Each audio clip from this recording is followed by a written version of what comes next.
Are Facebook dynamic ad creatives still working in 2024? I want to answer this question in today's video by showing you how we've changed and adapted our ad account structure over the last few months, given that a few things have changed with Facebook. So if you're new to the channel, you don't know who I am. My name is Justin and I'm the founder at paidadvertising.com, an online marketing growth firm, having profitably spent over $9.6 million on ads in the last year alone across Meta, Google, and TikTok for our clients. Let's get straight into today's video. So are Facebook dynamic creatives still working in 2024?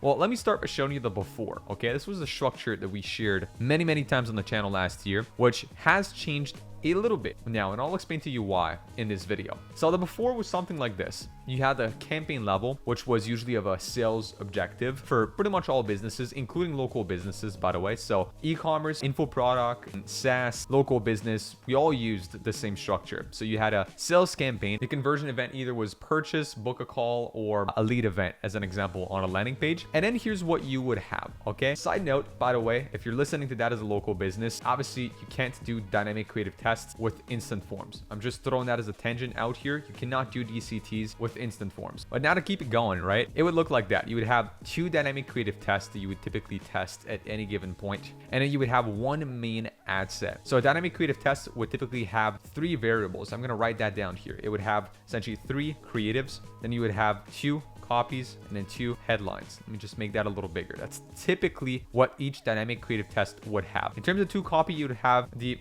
OG winning variation of the account plus a new one, and same thing for the headline. So whatever best performing copy that you had on the account, you would reuse right here. Whatever best headline you would have, you would reuse it, and then you would make a new one according to the mass market desire, to the market awareness level, and such of the said ad. Okay, so three creatives, two copy, two headline is what you would have under this dynamic creative test. So it was like one concept or one ad below one ad set or one dynamic creative test. And then it was quite simple, right? It's like, is this a winning ad? Yes or no? And if it is, what you would actually have to do is extract the post ID. So typically, again, if you have three creatives, two copy, two headlines under one dynamic creative test, that makes 12 unique ad variations. And you would actually be able to find the post ID, because whenever Facebook, basically what Facebook did is it made 12 unique posts or 12 unique ads out of these. So you'd be able to like find the winning combination through breaking down your columns on Facebook, and then you would extract. So you would copy this post ID, you would go to your main ad set, you would create an ad, and then you would say use an existing post and paste your post ID. Two things started happening over the last few months, and this is why we've kind of started switching out of that structure. Number one, there's been a lot of bugs with extracting post IDs.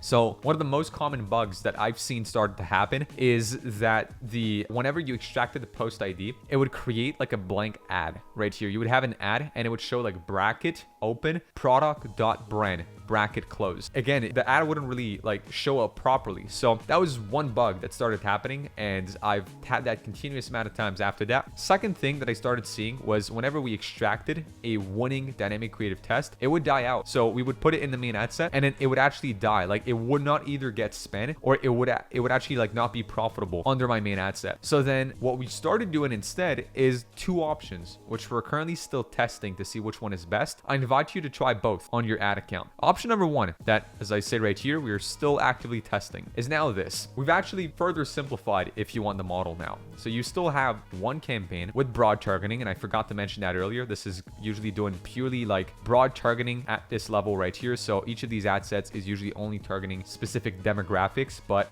we don't have any sort of interest or lookalikes or custom audiences in there, nor do I have any exclusions. It's let completely opened up. So prospecting here as a CBO, so we let Facebook decide what to do with the budget. And then all you do is if ever you have a winning dynamic creative test, you just keep running. You keep it live, you keep it running. That's it. You just don't extract it to a winning ad set or to a main ad set or whatever that is. You let it be. You let it just do its thing. And typically it's still going to get results for quite some time. Like we find that to be more effective than moving it to a main ad set. So is this a winning DCT? Yes, keep it running. No, kill it. Or, and this is where I'm testing a new structure as of right now, still seeing whether or not it works, but we might be doing that. And I actually did a typo right here. Let me change that. Very important. This is an ABO. So very similar structure. Okay. Pretty much the exact same thing. But but then little bit of a difference in terms of the way the budget is split and the way we scale this campaign. Because here, what you do, you always scale at the campaign level. You never scale at the ad set level. Okay. And it's very similar to this here. You don't scale in this campaign. I treat that as a testing campaign. So we launch a new dynamic creative test, but with ad set budget optimization. So we decide we force ad spend towards one specific creative batch. In a way, what this does is we're sure that these, let's say 3 or 2 ads that we're testing at any given point, we're typically going to test 2 to 3 ads at any given point here. We're sure that they all have the same budget across each. And then is this a winning DCT? So if this gets results, yes, then what you do is you do one of these 2 scaling structures. I'll show you that in a second. If it's not, then you simply kill the test right here and then you stop it then and there. That's it. Now, when it comes to scaling for e-commerce brands, we're testing one of these 2 structures. Obviously for non-e-commerce brands, you kind of have to go with this right here, but we're either going to rebuild, not duplicate, not extract, not like any of that. We're just going to rebuild the same winning ad variation that we found right here. Again, there's still 12 ad variations in there because there's, going back to what we had earlier, there's still 3 creatives, 2 copies, and 2 headlines. So when I go back right here, we would have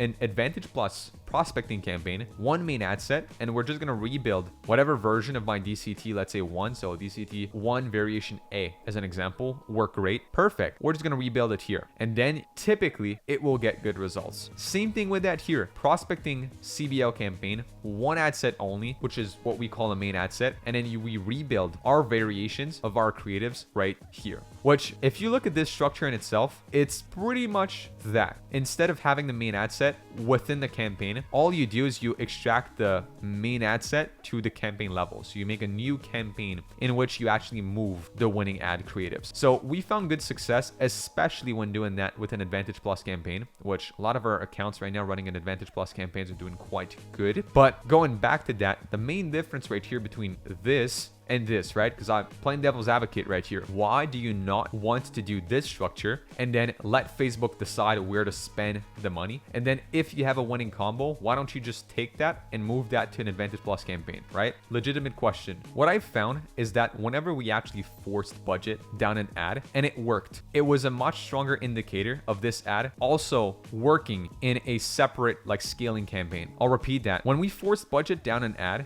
it was a much better indicator of this said ad also working in a separate scaling campaign. Whereas whenever we let Facebook kind of decide with a CBO campaign to kind of spread the budget according to what it, thought was best. And then sometimes, it worked great on an ad. Let's say DCT1 just picked up a lot of spend, started working. And then we tried to either 1, move it to a main ad set, or 2, move it to a separate campaign to scale. It wouldn't really work as good, which is kind of why I ended up landing on one of these 2 options. If an ad works great as a DCT here under CBO, don't touch it. For some reason, it doesn't like to be, moved or duplicated or whatever. If it works great, leave it on. That's it. Just leave it up and running right here and just keep launching new dynamic creative tests as you increase your budget in your CBO campaign. Whereas here, it's like, you want to touch the ad, you want to move it into a specific campaign or ad set. Great. Stop doing that at the ad set level, right? Do that at the campaign level. And for you to have a higher chance of succeeding in extracting that post or in duplicating this ad or rebuilding it in a separate scaling campaign, start by putting more budget towards it. Like, do it with an ABL. So I'm still testing these 2 structures right now, whichever is best. They both seem like they're getting good results. Honestly, if we're being honest, this seems like a slightly simpler option, but I also do like to run Advantage Plus campaigns on some accounts because again, it just works really good, especially with the website plus shop destination for some of our accounts. So with that in mind, we're currently testing both across most of our brands. So kind of going back to the main overarching question of this video, are Facebook dynamic creatives still working in 2024? The answer is yes. Are they still working the same way that they used to last year, whereas most people on YouTube were kind of talking about having this structure right here with the main ad set? Answer is no. It has evolved a little bit, and here are the kind of 2 evolutions I've tested with our team from this.